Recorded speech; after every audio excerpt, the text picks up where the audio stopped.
जय श्री सीताराम। सूर्यदेव और हनुमान जी की पावन कथा।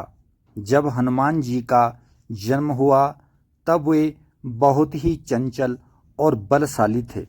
बालपन में ही उनमें इतनी शक्ति थी कि बड़े बड़े पर्वतों को भी गेंद की तरह उछाल देते थे। एक दिन की बात है, प्रातःकाल का समय था। आकाश में सूर्यदेव अपनी लालिमा बिखेर रहे थे।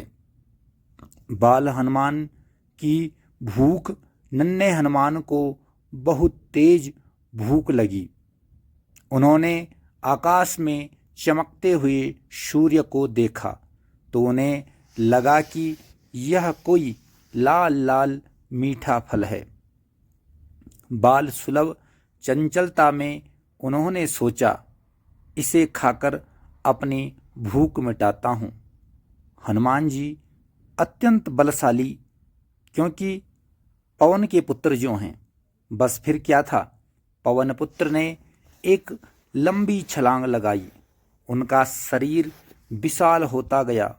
वे सीधे सूर्य की ओर उड़ चले।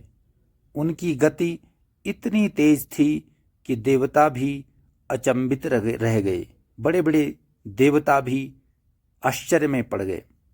इंद्र का वज्र और सूर्यदेव की चिंता।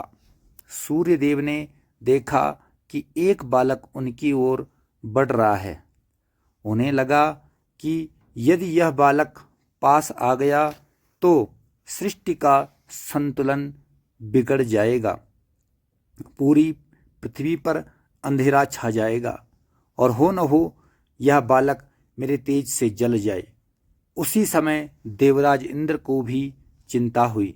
उन्होंने सृष्टि को बचाने के लिए अपने वज्र से बाल हनुमान पर प्रहार कर दिया। इंद्र ने जैसे ही अपने वज्र का प्रहार किया, वज्र का प्रहार हनुमान जी की ठोड़ी पर लगा, जिससे उनकी ठोड़ी थोड़ी टेढ़ी हो गई। इसी कारण उनका नाम हनुमान पड़ा। हनु का अर्थ है हनु, यानी कि ठोड़ी। प्रहार से बाल हनुमान मूर्छित होकर गिर पड़े। पवनदेव का क्रोध अपने पुत्र की यह दशा देखकर पवनदेव को बहुत क्रोध आया। उन्होंने पूरे संसार की वायु रोक दी। न मनुष्य सांस ले पा रहे थे, न पेड़ पौधे। देवता घबरा गए और ब्रह्मा जी के पास पहुंचे। किसी को भी सांस नहीं मिल रही थी। मनुष्य हो, प्राणी हो, सभी की सांस रुक गई। सभी देवताओं ने मिलकर पवनदेव को मनाया और बाल हनुमान को नया जीवन दिया। साथ ही सभी देवताओं ने उन्हें अपने अपने वरदान दिए। सभी देवताओं के पास जो शक्ति थी, वो शक्ति सभी देवताओं ने हनुमान जी को प्रदान किया। सूर्यदेव ने क्या वरदान दिया?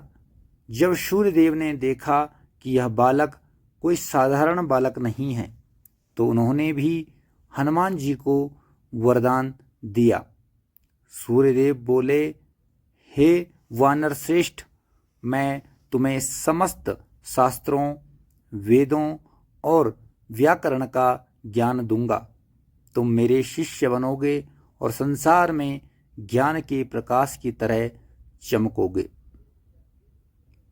फिर समय आने पर हनुमान जी ने भगवान सूर्य को अपना गुरु बनाया। यही कारण था कि बाद में हनुमान जी ने सूर्यदेव को ही अपना गुरु बनाया और उनसे शिक्षा ग्रहण की। मित्रों, इसी तरह की वीडियो के लिए चैनल को सब्सक्राइब करें, बेल आइकॉन प्रेस करें और अच्छी लगी हो तो सबके साथ शेयर करें।